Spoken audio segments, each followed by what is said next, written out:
Camera is rolling. Audio is rolling. All right, Tim. Action. Hello, my name's Tim Malone, and I'm a retired American history teacher. And I've been doing a series of lectures and putting them up on my YouTube channel, Tim Malone History Lectures, on YouTube. Check it out. Today, I'm going to talk about the Korean War.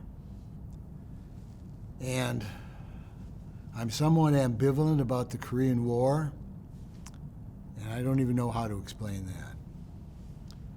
Over the last 20 years, 30 years, because I remember a time when it wasn't true, but nowadays the Korean War has a subtitle, just like perhaps you'd say World War II, the good war, or World War II, the big one. The Korean War has gotten a subtitle, the Korean War, the Forgotten War. The Forgotten War. And when I think about my attitude towards the Korean War as a historian and a history teacher, yeah, I mean, that's kind of true. The Forgotten War. And I have here some lyrics from a John Prine song. I don't know if you know John Prine, but it's a song called Hello in There from 1971, John Prine. And the song's basically a conversation between an old man and an old woman living out their lives. And there's lyrics in the song that say, "We lost Davy in the Korean War. I still don't know what for. Doesn't matter anymore." One of the parents remembering, "We lost Davy in the Korean War.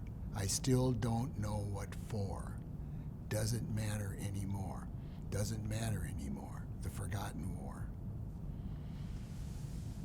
The Forgotten War. As opposed to what? Like World War II? Hell, World War II is still salient in a popular culture of the United States. You can check out my lecture on World War II. Pearl Harbor Day, Hiroshima Day, hell, D-Day. There's still 3 prominent dates on the cultural map of the United States for World War II. Vietnam, well, we'll get to Vietnam, but the Korean War, nothing. There's nothing on the popular public cultural calendar year to year about the Korean War. It's forgotten, and it's kind of interesting concept for a historian to talk about a forgotten war. But it seems true. It seems true. Doesn't matter anymore. I still don't know what for. Yeah, what for? The Korean War, the Forgotten War. Maybe it's forgotten because it's never ended. That's true. There's an armistice, a ceasefire in place, in operation right now, that was signed in July of 1953. Korean War, July of 1950, to July of 1954. No, check that, 1953. 3 years. And there's no peace treaty. There's no peace treaty between North and South Korea today. The war is technically still on. And there's still 20,000 or so American troops on the front line. The demilitarized zone, the armistice line, still divides the Korean Peninsula. North Korea, commies, South Korea, Americans. It's still on. And occasionally, a soldier on one side or the other will get killed, will get shot. What's this, since 1953, 1,000 South Koreans or Americans, 20 or 30 Americans have died since 1953 along the DMZ in Korea. The war is still on. There's thousands of troops on each side, thousands of artillery tubes aimed at each other right now. 75 years. I'm 74. I was born during the Korean War. 75 years, and the war is still on technically? And that's why it's forgotten. I struggle with this. But the United States still has troops on the front line, and they're tripwire. You call them tripwire troops. If the North, the commies North, ever decided to invade the South, America would be in the war immediately. Immediately we'd be at war with North Korea. Could happen any day. The original invasion by the North in July, end of June, beginning of July 1950, when the war started, according to popular culture, according to popular opinion, the North invaded the South, a surprise attack, the North, in order to reunify the peninsula. Korea is a peninsula. Lines, it's susceptible to lines across the peninsula. And there's a line across the peninsula and has been for 75 years. I think that's a long time. I mean, even thinking as a historian. 75 years, the Korean War is still on. The United States still has tripwire troops. That's a relic of the Cold War. Still with us.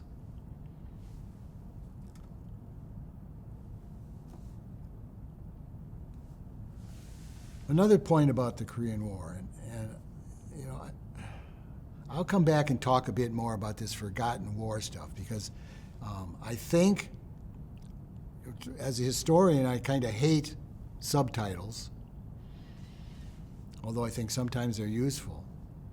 The Korean War, the forgotten war, that bothers me as a historian, the forgotten war. But it seems true in our popular culture.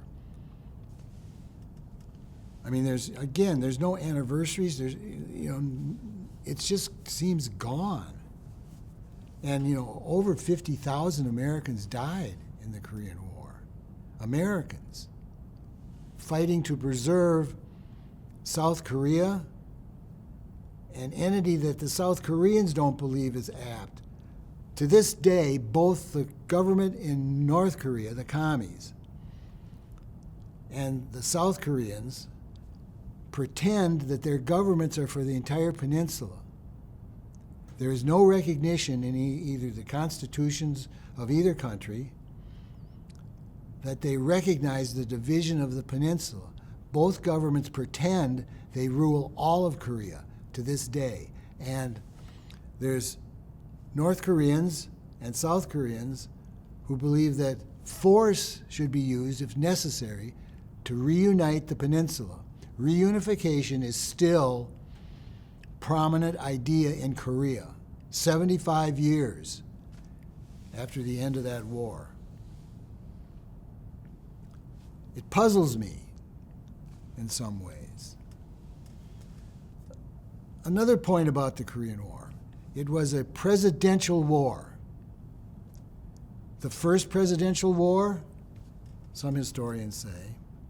But no, I don't know. Jefferson sent the Navy to North Africa back in 1803 or 1804 or something like that, and he didn't get a declaration of war.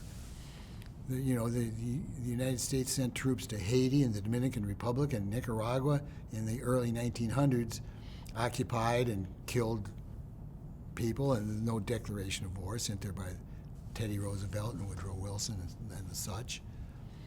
So I don't know if it's right that it was the first presidential war, but it was a clear-cut presidential war.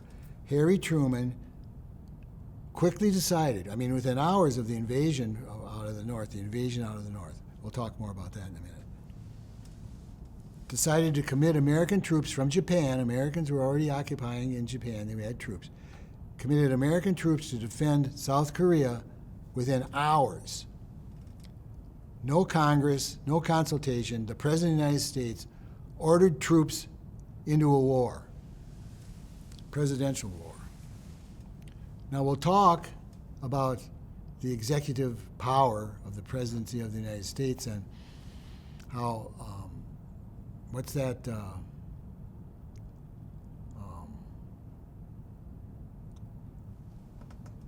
we're talking about the constitutional aspect of executive power to this day, December 2025. We're debating how much power does the president have to engage the United States in armed conflicts without Congress, let alone a declaration of war. Without Congress, the president says, American troops to Korea, into a hot war. Bang. He never asked for authorization from Congress. It was also a hot war during the Cold War. I have a lecture on the Cold War. Check it out. The Korean War plays a key role in the development of the broader Cold War. A key role, especially for the United States, because the United States had pretty much disarmed after World War II. And because of the Korean War, the United States rearms, national security state. A draft was reimposed. A half-assed draft. We'll talk more about that when we talk about Vietnam. That draft. Plucking young men out of their lives and making them go to war, the government. The Korean War did that. Presidential power. Fighting, Americans were dying fighting communists. Joe McCarthy, the lecture before this one was about McCarthyism. You see the Korean War and McCarthyism and the communist Red Scare, they all play together, and it's hard to separate them out. I talked about that in previous lectures. That it's kind of hard, McCarthy, Red Scare, McCarthyism, Korean War. They all kind of blend together. This was a hot war in the broader context of the Cold War. So it was easy to demonize communists. It was easy to paint with a broad brush. Of course, there's still debate about the Korean War as to what role did Stalin, the communist dictator of the Soviet Union, one of the big winners in World War II, the Soviet Union, came out of World War II as a very powerful military power. And they continued with a large army after World War II. Joseph Stalin ordered the North Koreans to attack. Worldwide communist conspiracy, commies on the march, Korea, American boys getting killed by commies. And now it's all forgotten?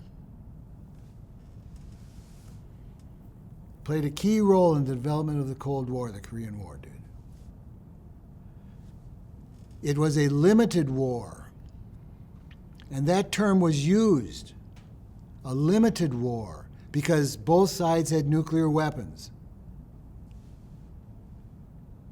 The Soviet Union, then there was China, which in 1949, the long-running Chinese Civil War between the communists and the capitalists, what's the best term? American-backed. With the victory of the communists, and communist China became a thing. And Truman, of course, was blamed for letting China go. But of course, Truman wasn't going to start World War III. If the United States would have, in 1949 or 1950, introduced American troops into China to keep the nationalists, Chiang Kai-shek, our guys, from being defeated and kicked out to Taiwan, Truman said no. There were people in the United States that said, let's take on, considering what happened in Korea and what would happen in Vietnam, can you imagine the United States trying to conquer and unify China? But there's people to this day who think we should have, that the Korean War, oh great, now we get to take out this new regime in China. Let's go for it. We'll talk more about this in a minute. It was a limited war, and Truman, I believe, used the term. It's a limited war. It's not a total war. Because total war would have involved an invasion of China and war with the Soviet Union if necessary. Right then, let's go for it. And that would have meant nuclear war. Now, in 1949, 1950, 1951, neither side had that many nuclear weapons, but there was enough. There was enough. a limited war. And again, to this day, you run into people say, that damn Truman, he should have listened to Douglas MacArthur. We'll get to him in a minute. Taking those commies out right then. A limited war. And boy, limited wars are problematic. We'll talk more about this when we talk about Vietnam. Limited war. You're not fighting for victory, you're fighting for a settlement. A limited war. You're living on the domestic side, it's like peace, and a limited war on the side. Boy, we get used to that. Vietnam, and then the Afghanistan and Iraq thing. Limited wars, regime change wars. Save South Korea, save South Vietnam, save Iraq, save Afghanistan by limited wars. But limited wars are problematic because the soldiers fighting them know it's a limited war, right? That they're kind of hung out to dry, the soldiers. Everybody on the home front, ooh, whippy, yay, party. And over here, there's a certain subsection of your population that's being asked to make the ultimate sacrifice for limited objectives. Limited wars have morale problems almost built into them. You don't want, this isn't important, it's important enough for me to die out here in the desert, but it's not important enough for our government to pursue this limited war aggressively.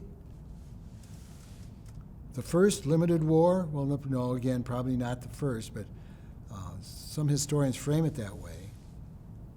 Korea, limited war.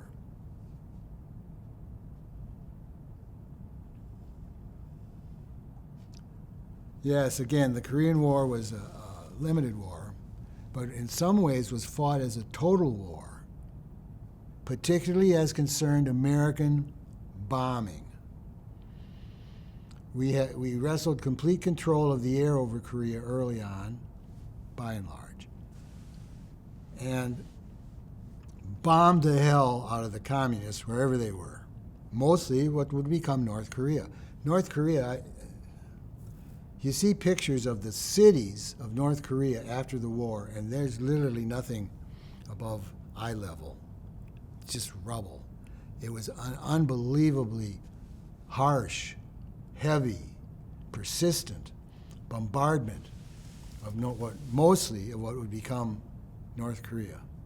There's a North Korean city, Woosan, a port city on the east coast of North Korea, that holds the record for being bombarded either by sea or by air for the most consecutive days in history. It was over 1,000 days. It was like 3 years. No, wait, days, 1,000 days, yeah. 3 years. And there's pictures of the place, right? Aerial photographs of it. And just making rubble bounce. There was nothing there, but they bombed, the United States bombed it anyway. And again, let me pause here and say, the United States went into Korea under the auspices of the United Nations, this new organization at the end of World War II. Truman immediately went to the UN. The Russian delegate, which had veto power, was absent, was boycotting the meetings. And so Truman got the Security Council, the UN, to declare a police action. That's what they called it. For years it was called a police action. They didn't even call it a war, Korea. The police action. And so the flag in Korea was the UN flag. But 95%, 96% of the war was fought by the United States in terms of foreign troops and in terms of money. Make no mistake that one book was called the United Nations Fig Leaf. Truman got the fig leaf of UN imprimatur for this war. But make no mistake, it was an American war. And we lost 50,000 men. The Korean War was a brutal, nasty, bloody war. Fought like a total war at the front because most of the 3 or 4 million, we don't even know, 3 to 4 million human beings died in the Korean War, 50,000 Americans, but millions of Koreans. Most of them were civilians. Because each side, when they ebbed and flowed the battle, each side killed thousands of civilians, just as a matter of course. It was a nasty, brutal, bloody, criminal, murderous, bloodthirsty, did I already say that? War on the ground. The Korean War. Forgotten. Maybe for that reason. I still don't know what for. Of course, Korea is still divided. The war is still on. The armistice was just a ceasefire. And again, both Koreas still claim the whole peninsula. They talk, both sides rattle the saber. We're going to come and get you someday. We're going to reunify this peninsula. I think I mentioned this before. The Korean War happened at a crucial time in the formation of the Cold War. The Cold War would have been way different if the Korean War hadn't happened. Far less rigid, far less cold, far less bombastic, far less tripwire, not just in Korea, but in Berlin, in Germany, and East Germany, and West Germany. We had, for years, after the Korean War, the United States rearmed. Winston Churchill, who was still politically active in the early 50s in England, although he was an older man, he said the best result, the most important result of the Korean War was the rearming of the United States. That the United States, after World War II, had rather precipitously, as you would expect in a democracy, a society where public opinion matters, bring the boys home. After World War II, we precipitously shrank our military. The Korean War, of course, re-ups the militarization of American society. The Cold War, the Korean War. You can say that the tensions that brought us, for example, the Cuban Missile Crisis in 1962, those tensions were a result of the Korean War, a result of the deep freeze in the Cold War caused by the Korean War. Suddenly in Korea, and rather suddenly, most people couldn't find Korea on a map in 1950. The sudden appearance of a real hot war between the United States and communism, Americans getting killed and wounded. It's crucial, and yet it's forgotten. The coming of the war seemed to validate the hatred, as I, in my Cold War lecture, termed it, the irrational hatred of communism and communists and leftists and socialists generally. The fear, the exaggerated fear of a worldwide communist conspiracy, hardened by the Korean War. The coming of the war seemed a validation of the Red Scare and then McCarthy after World War II, and ushered in the deepest deep freeze of the Cold War, where children in the United States were crawling under their desks in preparation for a commie nuclear blast. Now, I started first grade in 1957, and in the schooling I had at a public school and then at a Catholic grade school, we never crawled under the desks. I don't know if my older sisters did. I never did. But there's documentaries, there's pictures, that happened. Be prepared for a communist war at any time. Well, look at Korea.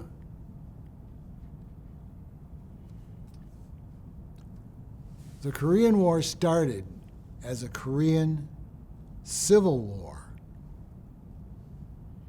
and ended as a Chinese-American war. Now, I have a book here, Korea, the Unknown War, by John Holliday and Bruce Cummins. And this is a late 80s, I think 1988 book, so it's not up to date, but I just love this book. It's called An Illustrated History. And it's got photographs and maps and charts and things. It's great. It's a great book. Check it out. It's a first-rate history of the war, plus it's got all kinds of pictures in here. And the captions on the pictures are great. In fact, I read this book first 20 years ago or so. And I was like, wow, captions. Don't just take captions for granted, Do a caption, captions. They became more important to me after I read this book. It has great pictures, great captions. And if you ever write a history book, don't forget about the captions. But this book calls Korea the Unknown War, not the Forgotten War, the Unknown War. And the authors make the case that this is a better epitaph for it than Forgotten. Well, I don't know about that. But the Unknown War is the fact that the Korean War happened within the context of a Korean Civil War between leftists, communists, and between the pro-Western, the pro-American, capitalist, throughout the peninsula. Same as in China. China had a civil war between the Chinese communists and the pro-Western government, which culminated in the 1949 victory of the Chinese communists, the regime that's in power to this day. Korea had a similar, and Vietnam, right? Vietnam, the communists versus the pro-Western government. We'll get to Vietnam. All those East Asian countries, well, not all of them, but most of them had ongoing civil wars within the context of World War II, within the context of the rise of the Japanese Empire before they were defeated. Countries had civil wars, and there was a civil war going on in Korea when this war broke out, the Korean War, because we report Korea. The Korean War is reported in history books as a rather conventional war, like World War II. Front line, fronts moving. Holliday and Cummings say it's hard to understand the Korean War without understanding the Civil War that was pre-existing throughout the entire peninsula. The Unknown War. Now, again, the war, and for whatever reason, the North Vietnamese invade South Vietnam on June 30th, June 26th, something like that, of 1950. And they overwhelm the South Korean forces that unlocked the 38th parallel. For whatever reason, they overwhelm them, and it looks like Korea is going to be reunified under the communist North. Again, within hours, Truman Americanizes the war by sending clerks and stock personnel, supply people. Here's your rifle, go fight the commies in Korea. And it's a debacle. The first American troops that show up from Japan are badly defeated. And the North Koreans all the way down to the southeast corner of the Korean Peninsula, where the United States is rushing troops in from everywhere. And they stabilize the situation. The Pusan Perimeter, it's called. Then Douglas MacArthur, who had been ruling Japan as the military governor of Japan, Douglas MacArthur, the army general who'd risen to prominence in the Pacific arena during World War II, Douglas MacArthur, he was put in charge of the UN forces, but let's not muddy the waters, the United States forces in Korea. And he has a bold plan, go around west side of the peninsula and land invasion forces well behind the North Korean forces. Because, of course, the United States in 1950 was the most practiced amphibious landing country in the history of the world. We island hopped across the Pacific. If anybody could ever land forces on the beaches, it's the United States.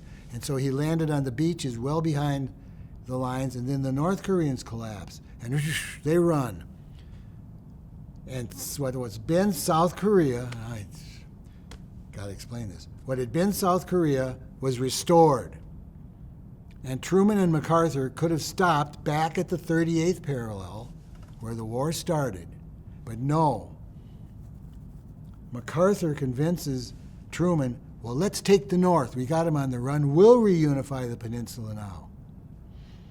So the American forces push past the 38th parallel, heading towards the Chinese border with Korea.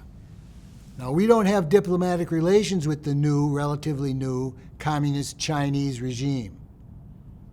We're boycotting them. We don't recognize them. But the Chinese go to the Swiss, or who, the French, somebody, and they say, you tell the Americans that if they send American troops to our border, we're coming in the war. We're not going to allow United States troops on Chinese border in Korea. We're not going to allow a unified Korea under American auspices. We're not going to allow it. So the Americans are told this, but they don't believe it. Truman doesn't believe it. And sure enough, in December of 1950, as American troops approach the Chinese border, 800,000 Chinese come into the war. And now it's a China-American war. And they inflict upon the United States the worst military defeat, arguably the worst military defeat in American history. Now, American forces had been rolling up the peninsula and were thus kind of disorganized, not facing very much opposition from the remnants of the North Korean army. So when the Chinese come in, surprise, shouldn't have been a surprise, but surprise, it's the worst military defeat inflicted upon the United States Army in its history. And extraordinary means had to be taken to extract surrounded American forces in North Korea.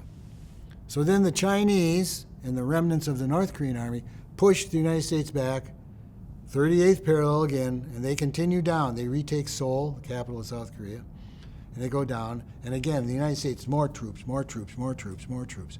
And we pause them, and then we go back on the offensive and push back. And this time when we get to about where the war started, the 38th parallel, we're pushing the Chinese communists back. We get to where the war started, and Truman has the sense to stop. Status quo, pretty much. We stop. We've saved South Korea.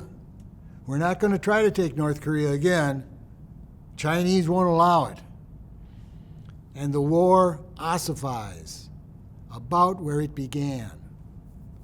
And a brutal, bloody stalemate, trenches, World War I style, over-the-top attack on both sides. And till 1953, the armistice is signed, which is still in effect. The armistice is signed. Both sides continue to, for the United States, the Korean War for 3 years, more troops, all the way up to when the armistice is signed, the United States is sending more troops and the Chinese are sending more troops. There's more troops on each side of the line when the armistice is signed than there'd been at any other time in the war. And it was like taking hills and charging and trench warfare. It was a nasty, bloody stalemate. And of course, morale. Again, this is not reported in the popular culture about this war, but by the time the armistice is signed, there was morale problems in the American army. Morale problems.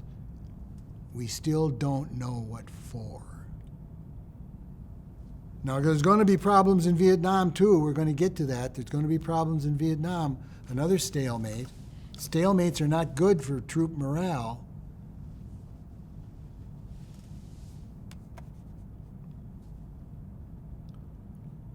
And one of the effects of the war is because there had been a long racist trope that East Asian troops can't stand up to a Western army. Racial inferiority. And it seemed to be just proven with the American defeat of Japan. Japan, the most modern, the most sophisticated military of East Asian countries, had conquered a huge empire over there, and yet the United States kind of defeated Japan. So the idea was, well, Chinese troops wouldn't be any good. Neither Koreans were any good. Well, it turns out that at great cost, don't get me wrong, the Chinese lost 1 million. We don't know. The Chinese to this day haven't given out Korean casualties. At great cost, the Chinese had stood up to the Americans. In fact, had, again, let me repeat, had inflicted one of the greatest losses in U.S. Army history, the Chinese. So China, some historians say China achieved great power status with their entry into the Korean War. They jumped to the big leagues.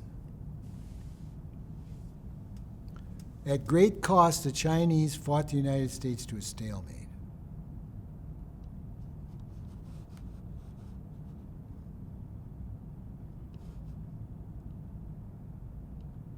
Then there's the Truman-MacArthur controversy in the Korean War, where Douglas MacArthur, the commander-in-chief, and a very interesting character. He was a megalomaniac, MacArthur. He thought MacArthur was the greatest thing ever.